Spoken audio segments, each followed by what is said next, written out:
Hello, so today we're going to be playing a little bit of Boardle. I like to do this once per beginning of the patch, where basically you get two different boards and you have to try and guess who the winner is going to be between the two different boards. If you like my content, please make sure to like and subscribe. Normally I'm doing daily TFT guides. In this case, whenever there's a new patch, like I said, I like to do this as a way of talking about different board evaluation skills, as well as making a little bit of a more for fun way of giving you some implementation tips or how to like itemize your units, things like that can make your board strong by evaluating these in a little bit of a fun setting. If you comment with your score in these videos, you also get entered for a chance to win a coaching session from me. It would be a VOD review, which is usually a tier 2 membership perk. I just sent out the previous messages to the winners, so if you get one of these messages from me in the replies, make sure to just DM me on Discord, and then we'll work out a VOD that I can review for you as like a bonus little for fun thing. But anyways, let's get to it. We're gonna try and do around 10 of these.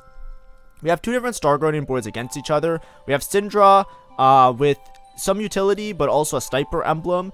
Gnar Volibear with a Star Guardian emblem, and then here we have an Ornn artifact, so it makes me think that there's some sort of power spike here, like gold augment or something. I don't know how this person got the Star Guardian emblem, because this side doesn't have an emblem. I'm assuming they maybe got it from an augment.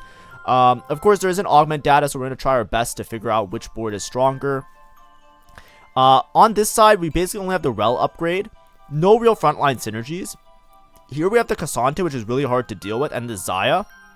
Xayah is going to pump out some good damage because she does have the starting attack speed and the Krakens, but it's a Xayah 1, and this side has the Syndra and the Volibear. Volibear is also going to have his Luchador proc, which is going to be a little bit awkward. However, I think this Cassante is just too hard to deal with for this side especially alongside the Swain and the Janna having Protector activated. So I think that the Xayah side is going to win this one. Now, obviously, it can come down very much to fruits and power-ups and stuff like that, as well as augments, but I think it's like, you know, fairly close, probably this one.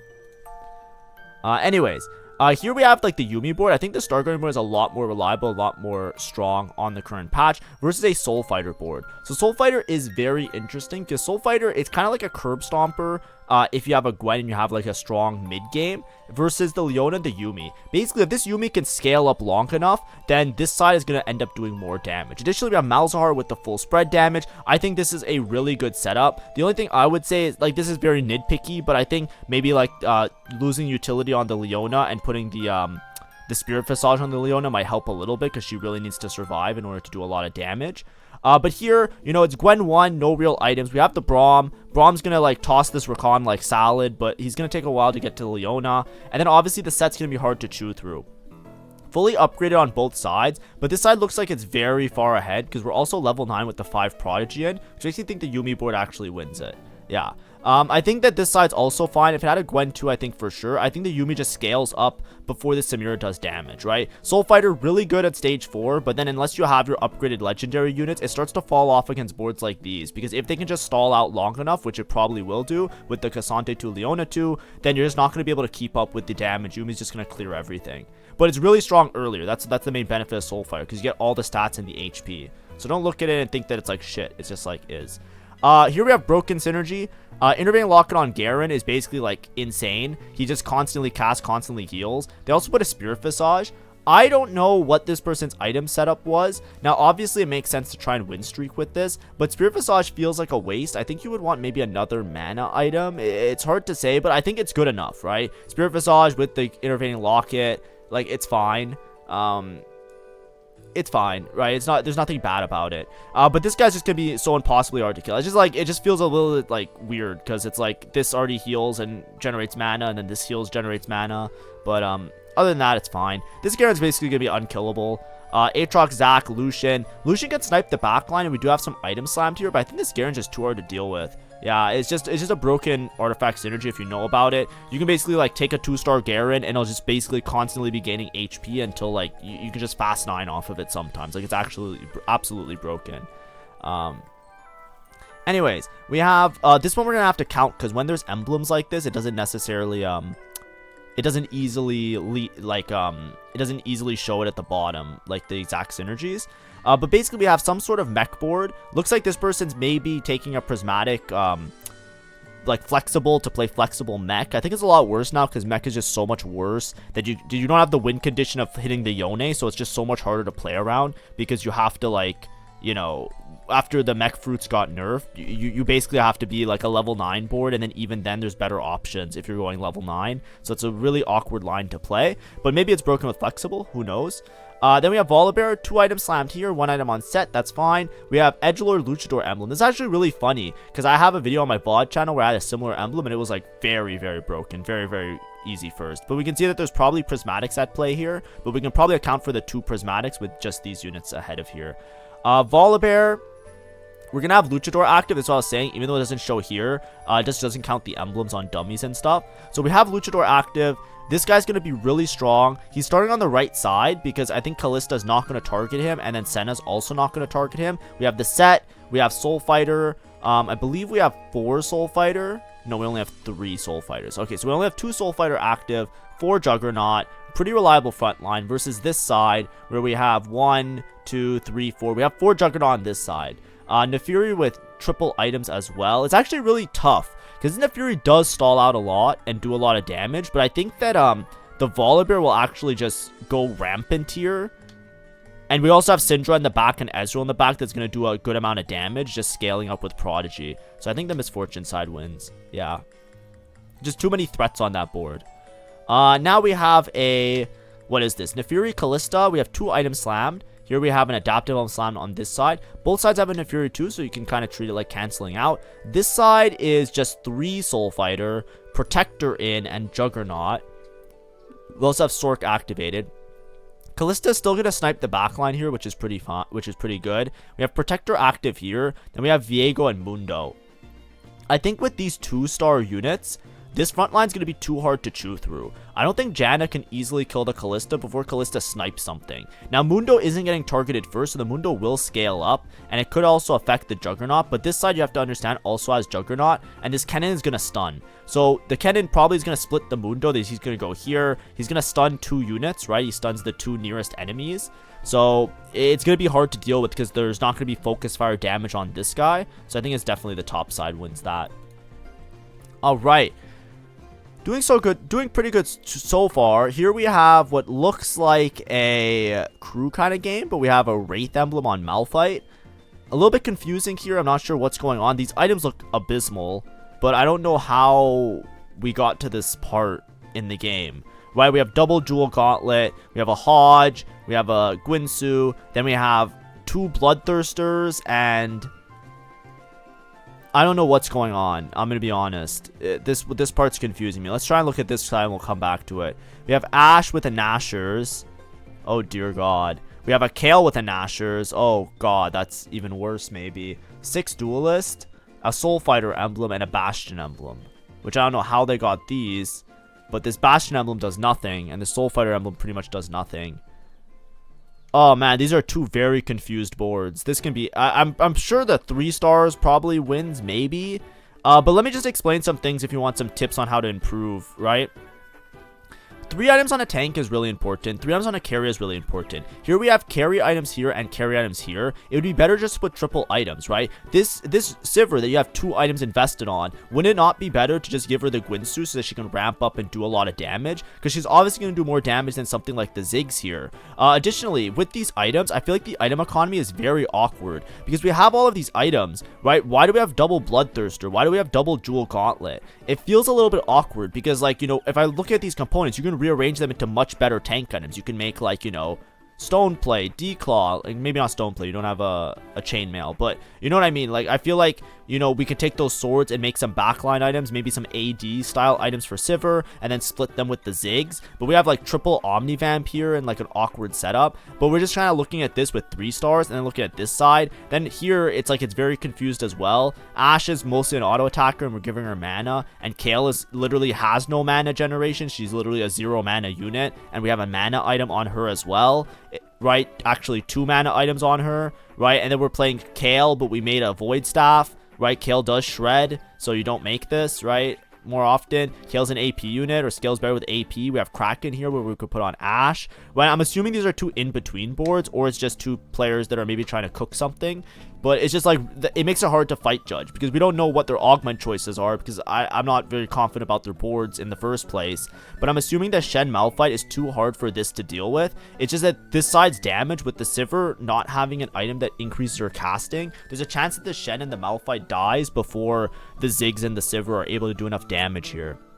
Because Kale and Ashe are going to pump quite a bit with 6 Duelist active. But I guess I'll just go for the 3-star units. This one, I don't know. It's a coin flip to me. Yeah, it's a coin flip. Silver, EUNE. I don't know.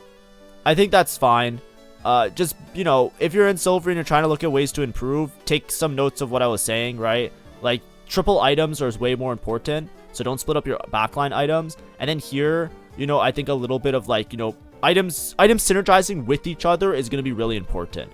Right? So, like, having items that like, at least here we have the crit synergy, so this one's a little bit better of a board. But, like, you know, I would split them up a little bit better. Maybe put these casting items on the Kaisa instead. But, of course, we don't know how these boards got to this part. So, obviously, you know, we can't judge too much because we don't know the full story. This looks like maybe Vi Hero Augment with this Vi investment, but unsure. We have Nefuri 2, Vi Mundo Nar, so we do have the Luchador active, which usually can sway a lot of these early game fights. On this side, we have Juggernaut activated, Heavyweight activated, and then we have a random 2-star Garen. No Battle Academia. With this Vi should probably get stuck on the Mundo, but with this positioning, there's a chance that this Gnar actually can kill the Vi before this Nefuri dies. It just comes down to if there's a wrap, right? Like, what I'm looking at, or what I look at here is, like, I don't know exactly the way that it works in the game of TFT, but sometimes this unit walks up a bit, and sometimes this unit just walks up. If this unit walks up, the Vi does have a chance of getting onto the Gnar, and that can greatly sway the outcome of this fight. But basically, this Garen is not going to get targeted for a while, because Aatrox is probably going to get targeted first, then Jace, then probably the Vi.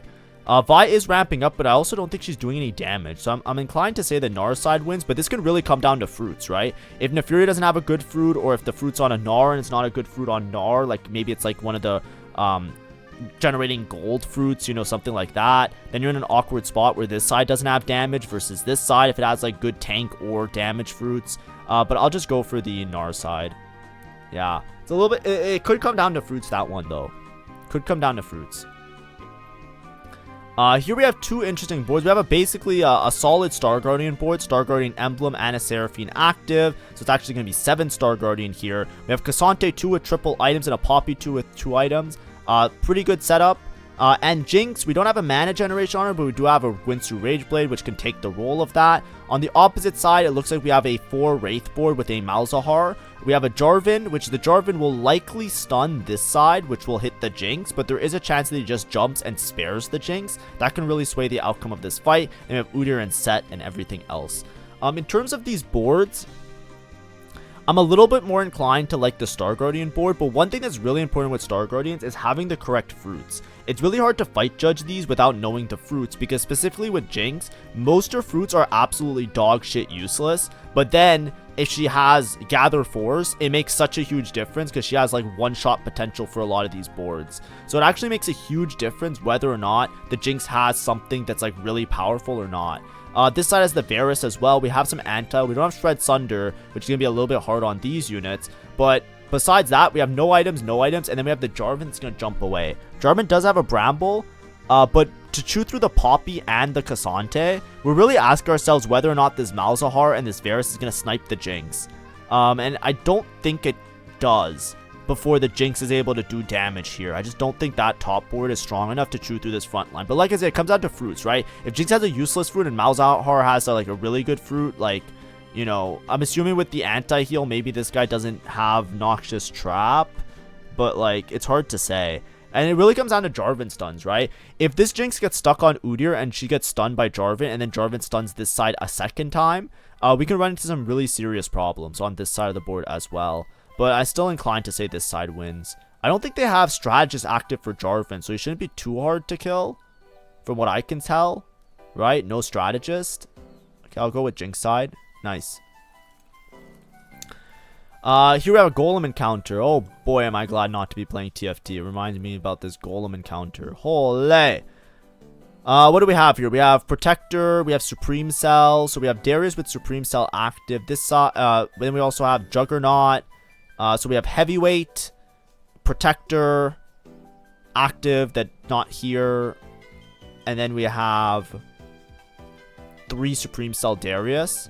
I would have liked to see these items on the Darius, because the 3 Supreme Cell Darius, I'm pretty sure you can like streak, and giving him the crit is pretty nice. Or not, like, I know he's not gonna like crit on his ult, but I feel like these are good items as well, like decent item slams, and I think it would have been nicer on the invested Darius, but maybe I'm just wrong with that.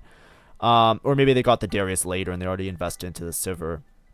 This side we have 1, 2, 3 Juggernauts, so it's not gonna go up higher than that. And then we have 1, 2, 3, 4 Soul Fighters. So we have 4 Soul Fighter on this side of the board with the Nefiri with triple items.